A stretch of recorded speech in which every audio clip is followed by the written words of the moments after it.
solamente de ti una cosa. Tú no dejas indiferente a nadie. Eres una fuerza de la naturaleza. Eres una transformadora. De verdad, eres el que le ha dado al LAC la velocidad que necesitaba. Y le ha dado la capacidad de propaganda y de publicidad. Porque tú tienes una capacidad de todos los días llegan correos, mensajes, no se te olvida. Yo no sé si tú eres responsable de eso. Me da la sensación de que sí. Porque, bueno, yo he tenido la suerte o la desgracia, no lo sé, de tener a Julio en dos excavaciones personales. No quiero decir, porque a mí me encanta discutir con él. Yo llego y lo primero es que llegamos y entonces él me recibe y me dice, no te soporto. Y a partir de ahí ya empieza la juega. No, es que le he dicho que dos palabras. Y, bueno, es que antes te he visto a ti tan escueto. Te he visto a ti, Alfonso, que está contra ti. Te he visto a ti tan escueto en la presentación que ha hecho una cosa ahí que digo, bueno, pues diré nada más que lo de que este es un genio humilde y tímido. Iba a decir más, refiriéndome a José Miguel Puertaliche, y me ha echado una bronca por los bajines aquí que no lo puede ir. Bueno, termino con esto. Tiene la palabra Julio Armando. Carlos, que Dios te lo pague, pero al que se le debe el homenaje es Almagro.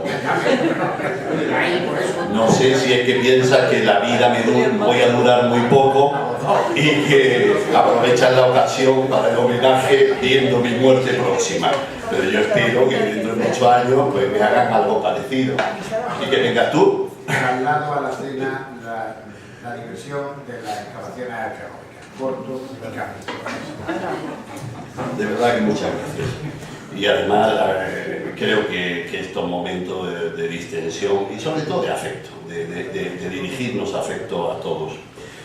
Yo cuando nos juntamos Antonio y yo para ver cómo hacíamos esto, que le dimos 20.000 vueltas, y yo creo que finalmente acertamos en el formato. Pues yo no sé cómo ni de qué manera en el reparto a mí me tocó el estudio de la arquitectura almohadí de Marrakech por la Escuela de Estudios Árabes. Todo esto fue censurado por uno por el otro, porque este grupo tiene mucho de autocensura. Entonces no se podía poner por Antonio Almagro, había que poner por la escuela. Bueno, al final un lío, y ese es el título que salió, porque Antonio no quería especial dedicación a él, ni mención a él, ni nada de nada. No sé cómo, yo terminé con lo almohade y lo salí. Eso se hizo en su momento y ahora en estos días, preparando la ponencia, yo llegué a la conclusión que tenía que haber sido otro título. Y el título era Tras los pasos de Antonio Almagro.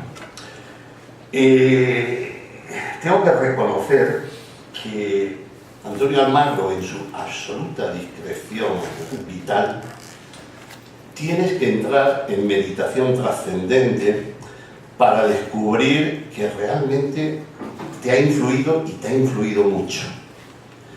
Y yo creo que ahora en esta reflexión de estos días ha sido cuando yo me he dado cuenta que mi historia como investigador sería radicalmente diferente y pienso que peor si yo no hubiera conocido a Antonio Almagro. Pero lo digo sinceramente, siempre he sabido y siempre me he sentido deudor, agradecido. Sin Antonio no se hubiera abierto la puerta de la Escuela de Estudios Árabes y por lo tanto yo siempre he tenido un sentido profundísimo de agradecimiento, pero no era consciente de la trascendencia de Antonio Almagro en mi vida. Y solamente la meditación de estos días con el PowerPoint, todo esto, ha sido cuando me he dado cuenta.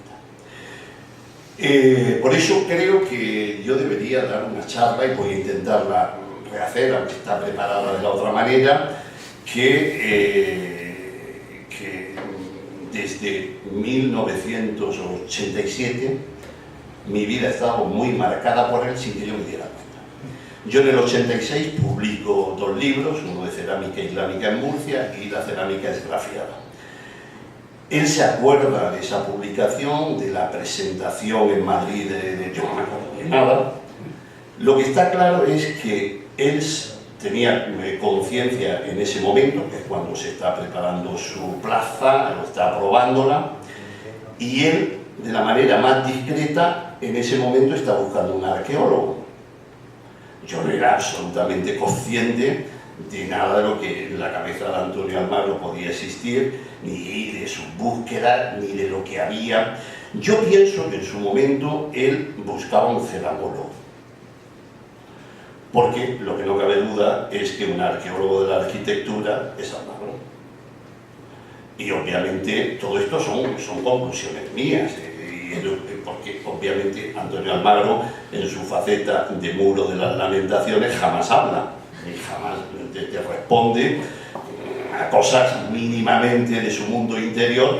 Yo no sé por qué él en el 87 me busca, pero yo creo que él necesitaba a alguien que llevara una excavación cuando se plantea retomar las excavaciones de Amán, y necesitaba a alguien que supiera pues, de estratigrafía arqueológica, porque él no ejercía de eso, y que supiera, yo creo, que cerámica.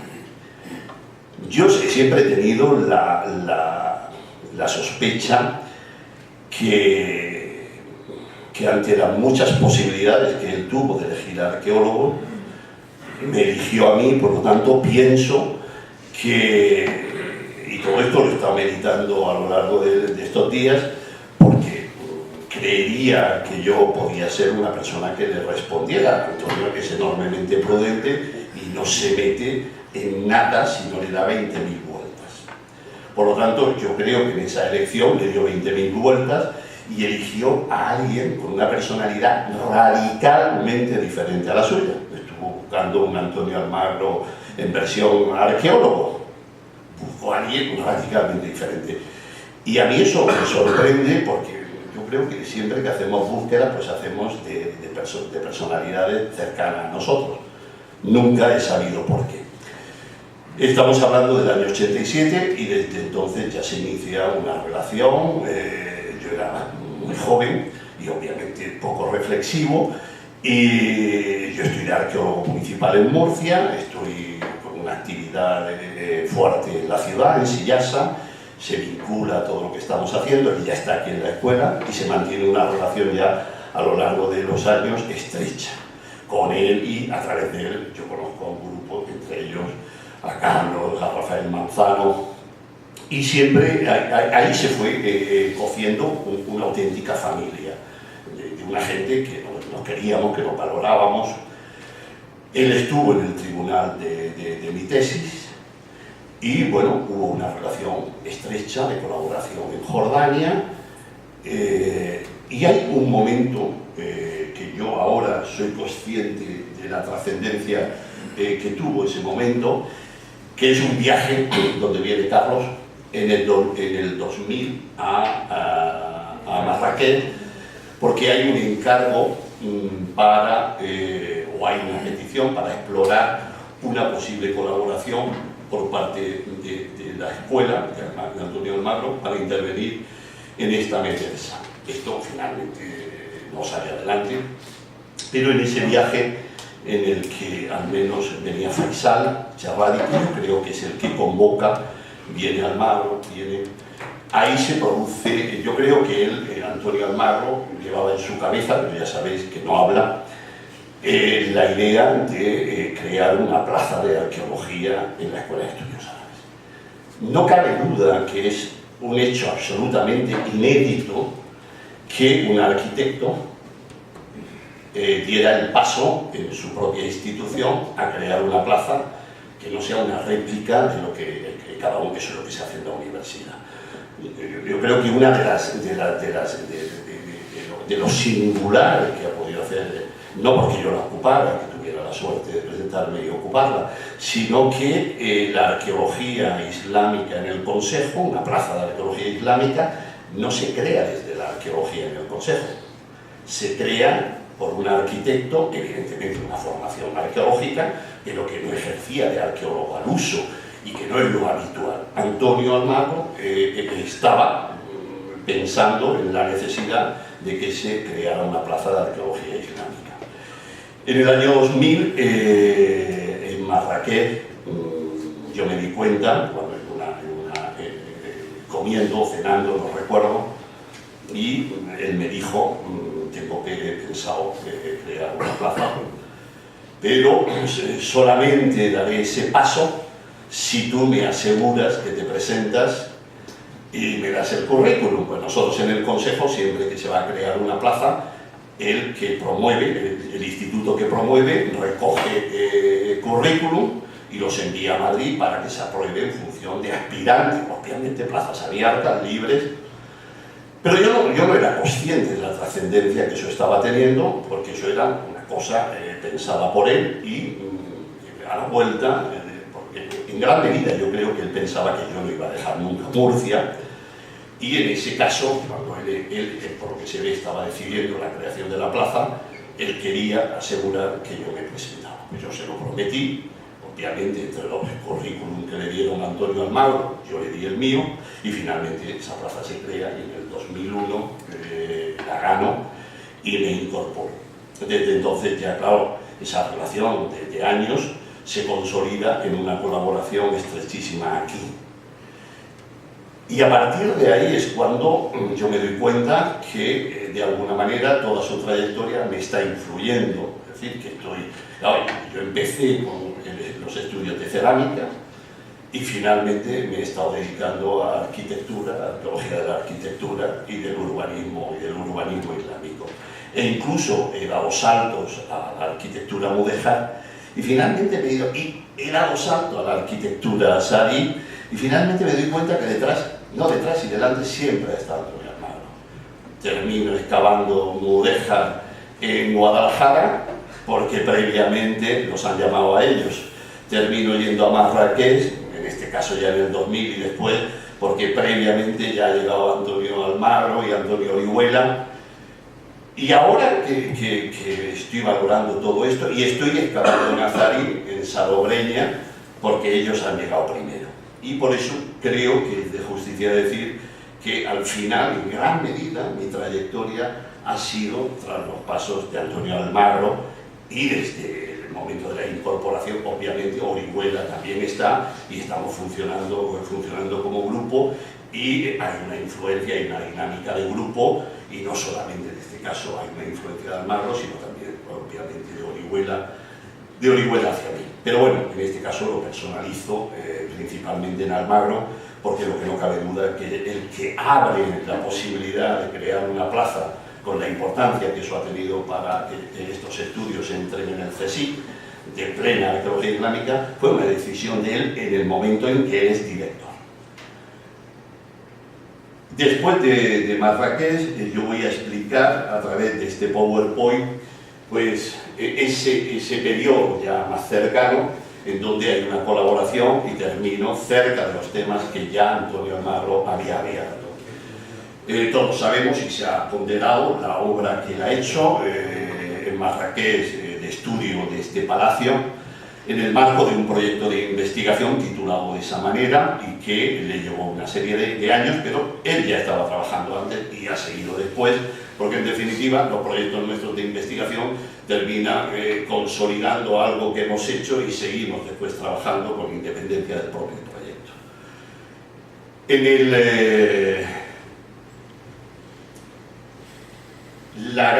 gran interés del Palacio Balí y en el título de su proyecto, La pervivencia de Al-Ándalus en el Magreb, es que faltaba en gran medida, aunque ya los franceses algo habían dicho, recuperar estas arquitecturas tan tardías, de finales del 16, principios del 17, como elementos para el estudio de la arquitectura del occidente musulmán y de Al-Ándalus. Esto para mí ha sido un elemento de descubierto de la mano de Antonio Almagro, igual como con el propio mudéjar. Yo hasta que empecé a excavar y a trabajar en mudéjar, siempre lo vi como algo menor. La experiencia de la Alcázar de Guadalajara fue absolutamente trascendental para descubrir una arquitectura impresionante, eso sí, con una decoración pobre, pero una arquitectura muchísimo más de calidad y más contundente que la contemporánea en Al-Ándalus. Y de alguna manera, y con unas soluciones y con una creatividad en las soluciones arquitectónicas, en las formas, que para mí era desconocido. Yo creía que en el Mudéjar era todo repetitivo, que era un panorama pobre, la yesería, que era lo que más me podía ver, me parecía una cosa ya degradada. Y sin embargo, esa experiencia con el Mudéjar, yo digo, me convertí al Mudéjar porque descubrí que el Mudéjar era un filón para descubrir soluciones arquitectónicas desaparecidas en las arquitecturas de Al-Ándalus, pero que sin embargo en el Mudéjar se conservan, pero siendo soluciones plenamente andalusíes. Y el ejemplo del Palacio de Don Pedro en Sevilla es evidente. Y eso también de la mano de Antonio Almagro, de sus trabajos y de su cercanía y de las visitas, voy descubriendo y recuperando el Mudéjar. Esa misma experiencia sucede en Marrakech.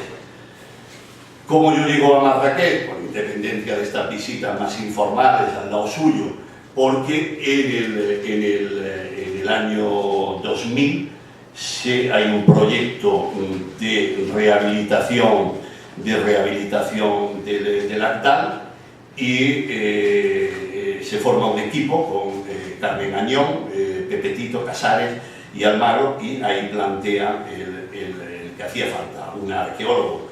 De esa manera entro al Actal y por lo tanto a la problemática del periodo almohade-saharí. Pero vuelvo aquí. El Palacio Dalí es un ejemplo, yo creo que realmente único, en donde encontramos la suma de soluciones de la historia de la arquitectura de Al-Ándalus en un momento en donde hay un poder fortísimo que es capaz de hacer una arquitectura de primerísima categoría y que plasma en unas arquitecturas de dimensiones gigantescas toda una tradición arquitectónica que, como pueden ver, la podemos encontrar ya en Medina Zahara, y que se da cita en ese palacio, pero de una manera creativa. Pero además, en estas soluciones arquitectónicas, al igual que con el Mudéjar, encontramos en algunas soluciones que no las tenemos en los edificios andalusíes, ni mudéjares, y sin embargo aquí las encontramos y hay que pensar que existieron pero no nos han llegado. Por lo tanto, la gran aportación de Antonio Almagro estudiando el Barí es que recupera a la historia de la arquitectura del occidente musulmán medieval un edificio singularísimo en el que se dan cita una cantidad de soluciones de toda esa tradición que las podemos identificar, como en este caso podemos identificar este pabellón del Salón Rico con este juego de albercas, que es prácticamente lo que estamos viendo en estos pabellones. Podemos ver en Santa Clara en el 13 esta gran alberca, en unas arquitecturas, bueno, evidentemente Medina Zahara es otra cosa, pero ya después de Medina Zahara todo lo demás en comparación del Barí es una arquitectura menor. El Barí es un proyecto arquitectónico de tal magnitud que de alguna manera se da la mano en lo que pudo ser el gran esfuerzo constructivo de Medina Zahara. Las arquitecturas intermedias son arquitecturas, pues bueno, de un gran valor, pero donde ni a escala ni en cuanto al número de soluciones que podemos encontrar o en Medina Zahara o en el caso del Barí. Este planteamiento de situar el Barí como un elemento imprescindible para entender toda esa evolución y para hacer una mirada retrospectiva hacia la arquitectura de Al-Ándalus es una idea de Antonio Almagro, y él la plasma en su proyecto de investigación cuando dice la pervivencia de Al-Ándalus en el Magreb. Cuando él estudia el Barí, él es consciente siempre de las posibilidades que él tiene. Elige un monumento excepcional, elige un monumento donde hace falta un análisis de arqueología de la arquitectura, sin necesidad de complicarte más, un monumento ya muy manoseado con anterioridad, pero nadie de la escuela francesa había sido capaz de introducirse en el monumento y exprimirlo tal y como lo ha hecho Antonio Almagro. Hace unos análisis de arquitectura muraria magníficos, echa mano del estudio comparativo con arquitecturas saríes que se mantenían en pie, como puede ser estas tumbas saríes, hecha a mano igualmente de las fuentes escritas, y convoca arabistas, entre ellos a nuestro querido José Miguel Puerta. Obviamente estamos en un periodo donde hay fuentes iconográficas importantes, también las utiliza, y esto da resultado inmediatamente en publicaciones. Antonio Almagro, en esa capacidad de trabajo continuo, de silencio y de una economía del esfuerzo dedicado exclusivamente a la investigación. Para mí siempre me ha maravillado el sentido tan productivo del tiempo en Antonio Almagro. Antonio Almagro quiere poco con el mundo, y yo creo que evidentemente es un hombre que no hace guerras de ningún tipo, ni las defensivas. Eso, que tiene mucho de virtud, tiene un sentido productivo enorme. No pierde el tiempo absolutamente ni para defenderse de nada, y lo dedica a la investigación. Y yo creo que eso es una de las claves en Antonio Almagro para el éxito, su capacidad de reflexión y de producción científica. Aquí pueden ver otros trabajos. Por mostrar el método que él ha seguido en este edificio absolutamente expoliado, donde solamente quedan señales en las paredes de esa decoración arquitectónica, porque lógicamente lo que hacían eran primero la obra de tapial, la tapia, y después ahí se ejecutaba mediante el picado y la introducción de pilares y de todos los elementos constructivos y ornamentales. Todo eso obviamente deja señales, y a pesar del expolio sistemático del monumento, esa capacidad que tiene Antonio Almagro de leer la arquitectura arqueológica, y en ese sentido hay que decir que es un excelente arqueólogo, es decir, no es un arquitecto restaurador, es un arquitecto con una formación arqueológica excepcional y con una capacidad de hacer arqueología de la arquitectura que ya quisieran muchos arqueólogos llegarle al tobillo. Prueba de esa capacidad de lectura son estos levantamientos y son estas restituciones, utilizando esa lectura muraria, utilizando estas fuentes iconográficas, croquis del siglo XVII y finalmente pues estas propuestas que él hace, en este caso del pabellón oeste, como pueden ver, y ya las infografías de ese mismo pabellón, dándole ya una propuesta de restitución hasta cromática, y haciendo un gran servicio para hacer inteligible y disfrutable un monumento que es duro, porque finalmente cuando llegas al Badí es un espacio gigantesco donde se ha perdido todo, y si esto no lo facilitas, si finalmente no das esto, para que la visita al monumento sea una visita para un gran público, obviamente el monumento no es visitable. Yo creo que la aportación ahora mismo de Antonio Almagro a este Palacio del Badí no solamente ha servido para que recuperemos una arquitectura sarí interesantísima, como un elemento de reflexión nuevo en la mesa de la historia de la arquitectura del occidente musulmán, sino que está abriendo unas puertas que estaban cerradas por la propia incomprensión del monumento excesivamente como ruina arqueológica abandonada. Inmediatamente, como ven, el estudio de campo, las reflexiones y análisis, e inmediatamente la publicación. El pabellón este, ahí podemos ver, absolutamente arrasado, análisis de las fuentes iconográficas, análisis de paramentos, en este caso de la planta y del alzado que queda detrás, y propuesta de ese pabellón, y exactamente con el mismo criterio esta reconstrucción y estas infografías que pueden ver aquí, y en ese utilizar las fuentes, el poder plantear esta hipótesis de Kubba con esta estructura de madera y cristal que Al-Fistari lo deja bien claro en sus textos, y él lo aplica en sus infografías.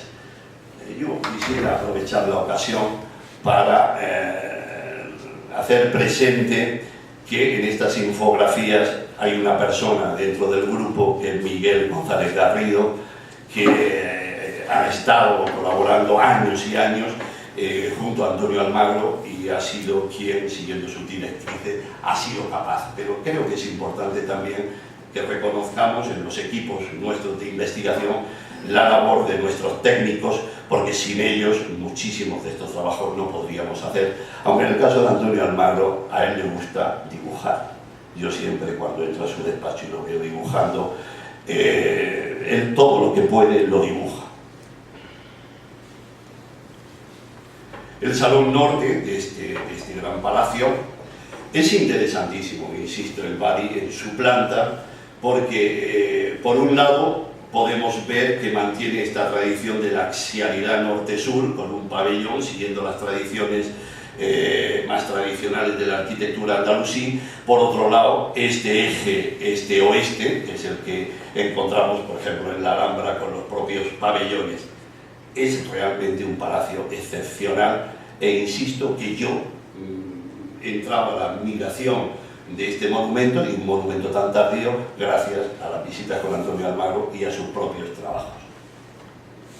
Ese salón norte, como pueden ver, es una ruina absoluta y nido de aves.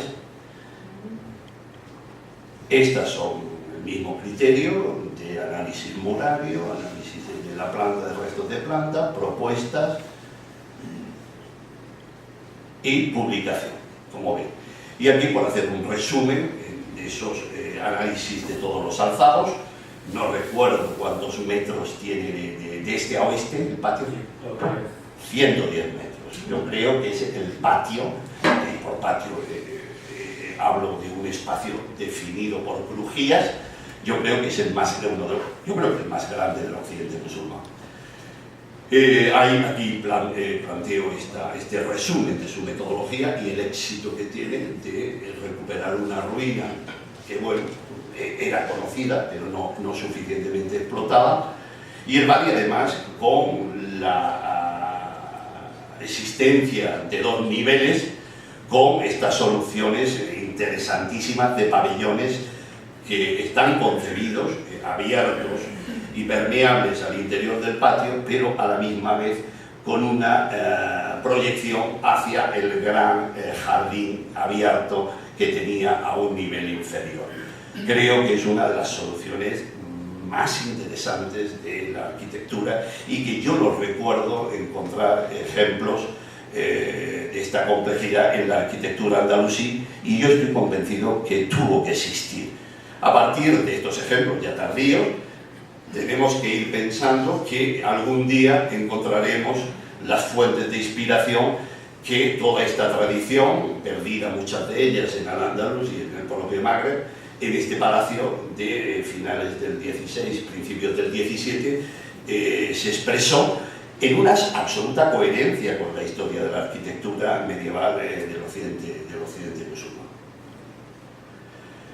Interesante también la publicación de un baño de tradición turca que apareció aquí y que Antonio lo rescata, y creo que tiene un gran valor porque en Marruecos la presencia del otomano, la presencia de las formas turcas apenas llega, y sin embargo él documenta las ruinas de este baño claramente de tradición otomana, en Marruecos, en Marrakech concretamente.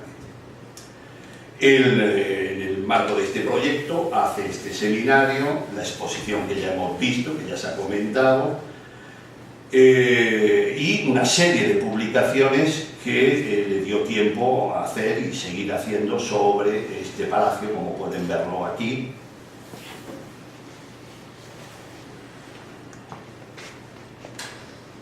También en este interés por la arquitectura sarí, trabaja las fortificaciones, y creo que también es especialmente interesante este trabajo porque quizás en la arquitectura militar es donde se ven mejor las influencias occidentales, como hay una corriente de la tradición medieval islámica y las innovaciones que en el campo de lo militar introdujo la dinastía sarí en sus fortificaciones. En este trabajo que él inicia dentro del grupo en Marrakech, hay una bifurcación. Yo me incorporo al trabajo del Agdal y me introduzco en la arquitectura sarí a través del Agdal, y por otro lado un becario formado con nosotros que finalmente se incorpora con Antonio, pero que tenía es arquitecto con una formación arqueológica muy buena. Abre el estudio a la arquitectura sarí en la ciudad, en los conjuntos de mezquitas, de salas de abluciones, que es en este caso Íñigo Almena, que ahí pueden ver uno de sus primeros trabajos, pero que está abriendo una reflexión de tipo más urbanístico, el estudio del monumento en su contexto urbano. Como decía, la recuperación del Agdal se plantea en el 11. En 2011 es la Fundación de Cultura Islámica quien promueve esa recuperación. Inicialmente lo que se plantea la FUNCI, la Fundación de Cultura Islámica, es una restauración de lo que llamaban tradicionalmente le Jardin del Agdal, que es esta gran huerta anexa a la casba, realmente enigmática porque rompía completamente los esquemas de identificación para pensar realmente qué era esto, porque era en gran medida una prolongación de la casba. Y en este año, en 2011, Carmen Añón convoca a Almagro, a Casares, a Quito, y inmediatamente en esta dinámica seria de intervención en los monumentos, ellos plantean que lo primero que había que hacer era el análisis arqueológico.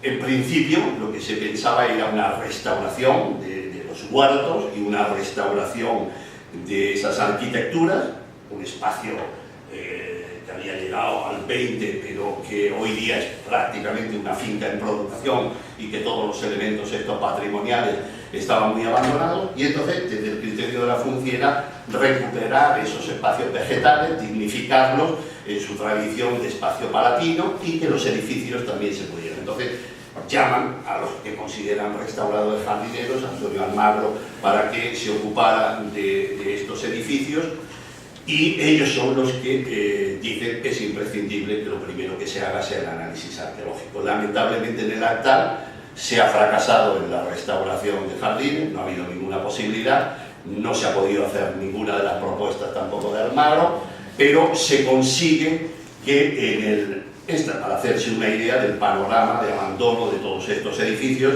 podemos hablar ahí en el Agdal, en la superficie de esos extensísima de esta finca, numerosos edificios arruinados o completamente arrasados como los que. Entonces, la exploración arqueológica, que en el 2012, en enero, nos marchamos el grupo a explorar la finca, a dar una respuesta realmente a lo enigmático de lo que era el Agdal, porque costaba trabajo entender esa finca hipertrofiada que salía de la casba. Ya había sido estudiada, pero muy superficialmente, y además nunca había habido una exploración arqueológica. La exploración arqueológica nuestra permitió identificar la finca, una finca satélite, no anexa a la casba, y los restos arqueológicos, el análisis de textos, etcétera, permitió hacer una propuesta con muchísima solidez en cuanto a la presencia de restos arqueológicos y la identificación de lo que sería la huerta de Primor, la zona palatina, Dar al-Jana, y esta es la planta, la restitución, que podemos decir que en principio es de época sarí. Es una finca de Fundación Almohade, pero los restos más monumentales y mejor identificados pertenecen a este periodo sarí, y por eso digo que finalmente el desembarco del grupo de arqueología allí, lo que nos encontramos sustancialmente es con la finca que restaura Al-Mansur. y estos serían los restos que identificamos. En este caso podemos ver aquí las caballerizas que estaban en pie, el palacio estaba destruido, quedaba solamente esto y algunas estructuras que pudimos identificar. Pero la propuesta desde época almohade hasta la época sarí es que esta era la finca, con este núcleo palatino presidido por este palacio, utilizando esta gran alberca con una función inicialmente dedicada a la producción, al riego de la finca, con una organización dual de zona de olivo y zona de regadío más intensa, que se mantiene a lo largo del tiempo a pesar de la hipertrofia que sufre en época alauí, creciendo hacia la casba y ampliándose para acá y por lo tanto anexionándose a la casba y desdibujándose como lo que era una Almunia fundada por los almohades, arrasada y abandonada en gran medida, aunque el espacio agrícola creo que se mantuvo, y después son los saríes quienes la restauran y los elementos arqueológicos mejor identificados son los saríes. Excavación no se hizo, fue prospección, pero realmente lo que pudimos es identificar, saber que era una finca, una Almunia, con esas dimensiones, con esa organización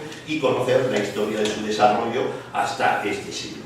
Como decía, ha sido un fracaso en los temas de restauración. La finca sigue como finca de producción, están abriendo grandes albercones destruyendo lo que haga falta y lamentablemente lo único que hemos podido sacar útil es que hemos conseguido, ahí pueden ver el palacio sarí destruido tras la caída de los saríes y solamente lo que fueron las caballerizas de palacio que se reutilizaron como espacio agrícola y por eso se salvó. Lo demás fue expoliado y solamente estos restos los pudimos identificar, quitamos la vegetación, pero no excavamos y lo identificamos a la fase sarí y exactamente aquí puede ser que haya alguno de los restos, pero claramente niveles de almohade, porque eso solamente con excavación podríamos haberlo definido.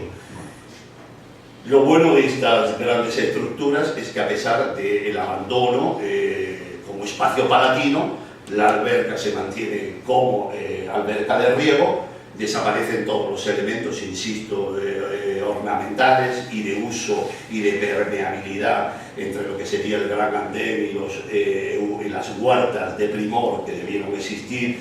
Todo eso es expoliado en el momento que deja de funcionar la vida palatina. Los pabellones exactamente igual son destruidos y el palacio, como digo, es destruido. Pero la alberca y los andenes se mantienen en el tiempo. Aquí las propuestas de identificación y de restitución de estas grandes escalinatas que vinculaban los diferentes niveles en esto que sería, como digo, la huerta de primor, el espacio especialmente privilegiado. Sí, sigo. Uno de los pabellones completamente arrasado por una rampa actual, pero que pudimos limpiar y identificar algunos de estos restos y hemos hecho propuestas también a partir de los propios trabajos del Barí. Normalmente, claro, tenemos muy poca información, estas estructuras existen, estos muros existen y hemos propuesto soluciones y ahí están. Antonio se escandaliza un poco de que los arqueólogos a veces vayamos más lejos de donde él iría. Obviamente él suele elegir monumentos que están relativamente conservados, pero es que esto fue arrasado. Algunas imágenes de ese palacio, de este estudio que se hizo, las restituciones que hemos propuesto, todo esto de la fase, insisto, de la fase saharí. A partir de los textos, con unas descripciones de las fuentes dentro de lo que sería el palacio, hemos podido hacer este dibujo y esta propuesta, que obviamente la única base es la descripción que tenemos en ese texto. Fruto de todas esas investigaciones, varios artículos en lengua española, pero señalo ahora dos, que son los más importantes y más recientes, publicados en Muncarna, el año pasado, en el 17, en el volumen 34, la parte primera dedicada a la historia, y ahora en este volumen siguiente hemos publicado la segunda parte. En el volumen de Almunias, el paisaje medio urbano, hemos estudiado otras Almunias del entorno, y este trabajo hecho con José Miguel Puerta también en esta misma monografía. La arquitectura, el habla de arquitectura almohade. Antonio viene trabajando ya muchos años, pero ahora ha presentado un proyecto sobre el habla de arquitectura almohade, que espero que consiga el proyecto, pero aún en el caso que no se lo dé, él lo hará. Es por decir el proyecto en el que él está metido, en donde viene trabajando ya desde hace años. Y bueno, con esto yo me doy por concluido, pero yo quisiera hacer alguna que otra revelación. Antonio, en esa dimensión que podríamos decir, José Miguel decía que era tímido, y yo le tengo que aclarar a José Miguel que no es cierto, Antonio no es tímido. Antonio, lo que pasa es que lo que le importa a la mayoría de los mortales, a él no le importa, y por lo tanto él siempre casi está diciendo lo mejor, el no hablar, pero Antonio no es tímido. Yo creo que en la personalidad de Antonio, en su capacidad, es decir, lo que no cabe duda es que es un hombre enormemente capaz, es un hombre enormemente explotador de su tiempo y de sus energías, pero yo creo que hay una clave para entender por qué Antonio Almagro es irreductible, porque no se fatiga, porque es capaz de resistir lo que la mayoría de los mortales no resistimos. Y esa clave tiene un nombre, que es Toli, de su mujer. Antonio Almagro, sin su mujer, sin Toli, que está aquí delante, yo estoy convencido que no sería el Antonio Almagro. Y yo creo que eso, Toli, es de justicia decírtelo. Yo conocí a Antonio Almagro primero, sabes lo que lo quiero, pero en el momento que yo te conocí a ti, yo sí entiendo quién es Antonio Almagro. Y Antonio Almagro sin ti sería otro. Y no creo que sería mejor, sería peor. Igual que yo he dicho que yo sin Antonio Almagro sería otro arqueólogo y creo que peor. Bueno, muchísimas gracias, Toli.